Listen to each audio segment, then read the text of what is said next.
muerte de Atahualpa. Pasada la alegría de la repartición del botín, las murmuraciones contra Atahualpa volvieron a encenderse. Así las cosas, llegó a Cajamarca un joven príncipe hijo de Huayna Cápac. Se llamaba Túpac Hualpa, quien había sido partidario de Huáscar y era por tanto enemigo de Atahualpa. Túpac Hualpa puso al gobernador al tanto de la guerra civil del imperio, así como de la matanza de los príncipes cusqueños perpetrada por los generales de Atahualpa. La llegada de Túpac Hualpa coincidió también con el resurgimiento de las noticias alarmistas que indicaban el inminente ataque de las tropas del Inca sobre Cajamarca. Muchos caciques y señores serían interrogados, y casi todos confirmaron la veracidad de la conjura preparada por Atahualpa, por lo que los soldados se inquietaron más que nunca. Ante esta situación, el gobernador ordenó inmediatamente reforzar la guardia en la ciudad, luego de lo cual fue a confrontar a Atahualpa con la información incriminatoria. Pizarro le increpó duramente a Atahualpa, acusándolo de estar complotando un ataque sobre Cajamarca a pesar de que éste lo había tratado como un hermano.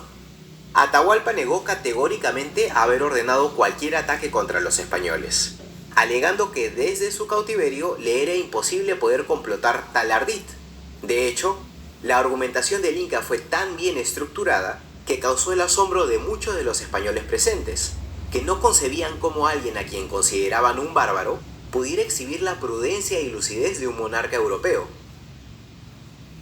Sin embargo, las palabras del Inca no fueron lo suficientemente convincentes para Pizarro, quien terminaría arrojando unas cadenas sobre Atahualpa, ordenando a los guardias que el Inca las mantuviera puestas desde ese momento para impedir cualquier intento de escape. Advertidos de la posible conspiración del Inca, los soldados no tardaron en responsabilizar de la situación a la excesiva complacencia que el gobernador había mostrado con Atahualpa.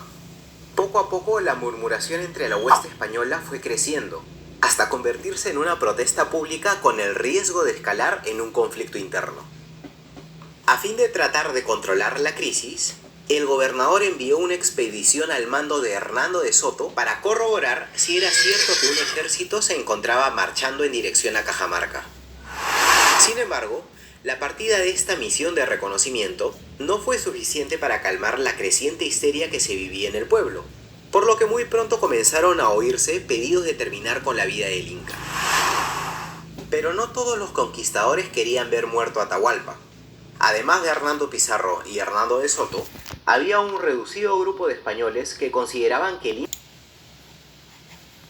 merecía ser perdonado y llevado a España. Uno de estos defensores era Pedro Cataño, un joven capitán de Hernando de Soto, quien al enterarse de la intención de terminar con la vida del Inca, no dudó en cuestionar pública y abiertamente al gobernador, atrevimiento que le costaría ser puesto bajo arresto. Sin embargo, Pizarro sabía que el requerimiento hecho por Cataño era un asunto que no podía ser pasado por alto, pues mientras mantuviera su valor legal, cualquier sentencia contra Atahualpa sería cuestionable. En un nuevo intento por calmar las tensiones y mantener unida a su hueste, el gobernador ordenó liberar a Cataño, invitándolo además a cenar para limar asperezas. Después de todo, parecía que el joven jinete había logrado salvarle la vida al Inca. Transcurre otra noche tranquila en el poblado de Cajamarca. El gobernador juega naipes con su socio Diego de Almagro y con Pedro Cataño. Esta es sin duda una noche de reconciliación. Tan solo unas horas antes, el gobernador le había agradecido a Cataño el que le hubiera ayudado a decidir mejor las cosas, palabras con las que el joven capitán se sintió tremendamente halagado. De pronto, la tranquilidad fue interrumpida por el vizcaíno Pedro de Anades, quien llevaba a rastras a un indio portador de una terrible noticia. Un ejército enorme se encontraba a tan solo 15 kilómetros de distancia y marchaba con dirección hacia Cajamarca. Muy pronto los españoles estarían completamente rodeados y serían atacados por las fuerzas del general Rumiñahui. Francisco Pizarro no podía dar crédito a lo que estaba escuchando, pero una confirmación con tal lujo de detalle del movimiento de un ejército era un peligro que no podía ignorar. ¿Quién, sino Atahualpa, hubiera podido dar tal orden? La situación se complicó aún más cuando Almagro y los oficiales reales presionaron a Pizarro para que ejecutara a Atahualpa. Sin embargo, el gobernador seguía negándose a esta posibilidad. Verán, Francisco Pizarro podría no saber leer ni escribir, pero era muy inteligente, además de temeroso de las leyes, por lo que estaba al tanto que el ordenar matar a Atahualpa sin las pruebas, o al menos la justificación correcta, podría ocasionarle muchos problemas con la corona, e incluso su destitución como gobernante, y la pérdida de todo cuanto había logrado hasta el momento. Sin embargo, cada vez más caciques informaban del avance de un numeroso ejército, lo que lógicamente agravaba los nervios y temores entre la hueste española. A fin de evitar que la situación se saliera de control, el gobernador finalmente accedió a someter a juicio el destino de Atahualpa. Para ello, se conformó un tribunal a cargo de determinar si el Inca había cometido crímenes penados bajo las leyes españolas. 10 indios fueron interrogados, pero sus declaraciones serían interpretadas tendenciosamente por Felipillo, quien guardaba un secreto resentimiento contra el Inca por el amor de una de sus mujeres. Al final del proceso, el Inca sería hallado culpable de cerca de una decena de cargos, incluyendo traición, usurpación, tiranía, regicidio, fratricidio, adulterio, poligamia, incesto y herejía. Para este punto Pizarro ya no podía oponerse a la decisión del tribunal que él mismo presidía, pues el hacerlo hubiera significado un acto de rebeldía.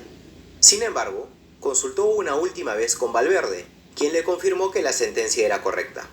Ya sin alternativas, Pizarro no tuvo más remedio que acatar el fallo. Al día siguiente, el escribano Pedro Sánchez de la Hoz notificó la condena al Inca. Atahualpa sabía que este momento llegaría eventualmente, pero la noticia lo afectó de tal forma que intentó apelar ante Pizarro, ofreciendo a sus familiares como rehenes como garantía de que no intentaría atacar a los españoles si era liberado y se le permitía regresar a Quito. Al no obtener una respuesta de Pizarro, Atahualpa terminó ofreciendo el doble de oro a cambio de salvar su vida. Sin embargo, el gobernador no pudo más que escucharlo, pues sabía que la suerte del Inca ya estaba decidida.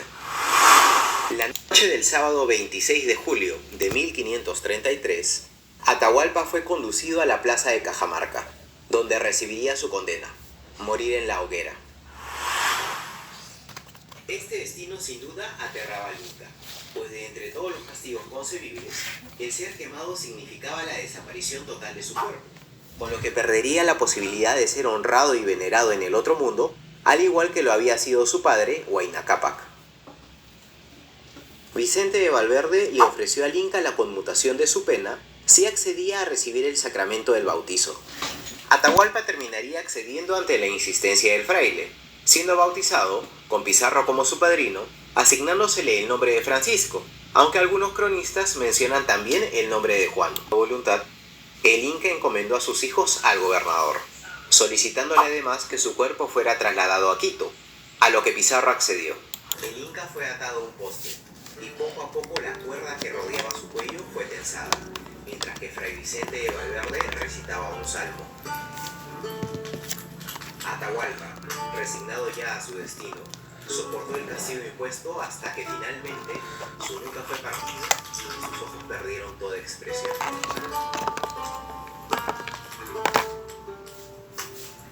Luego de 8 meses de cautiverio, el último Inca del hermano suyo moriría estrangulado bajo la atenta mirada de toda la hueste española y de muchos nativos, que no daban crédito a lo que veían sus ojos.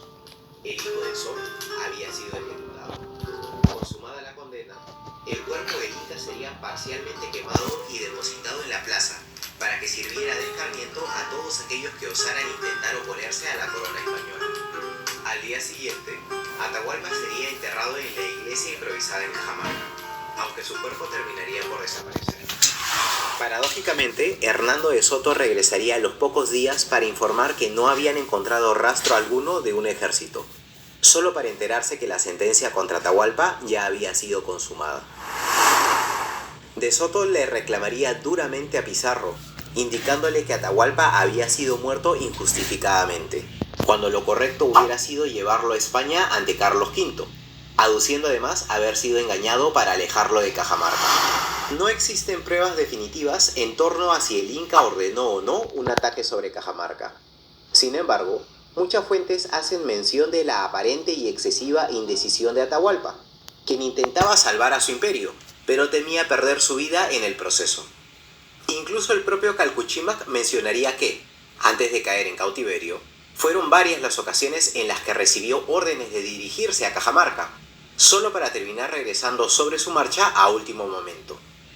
Los cronistas también difieren en torno a las verdaderas intenciones del gobernador detrás de la muerte de Atahualpa. Sin embargo, muchos coinciden en que, ya sea por conveniencia, temor a la sanción legal o por sincera simpatía, Pizarro sí intentó salvar la vida del Inca, aunque tuvo que aceptar la pena impuesta a Atahualpa, pues el no hacerlo hubiera puesto en riesgo su empresa. Lo que queda claro es que, con el Inca muerto y concretada la repartición del botín, ya no existían motivos para que los españoles permanecieran en Cajamarca. Había llegado el momento de continuar adentrándose en el Tahuantinsuyo para sellar así su conquista. El camino a seguir era claro. Era hora de marchar hacia la capital del imperio, el Cusco. Muchas gracias. Muchas gracias por ver el sexto y último episodio de este documental. Acá terminamos la caída del documental la caída del imperio incaico. Si quieres seguir viendo más videos como esto, dale like y suscríbete. Nos veremos en otra ocasión.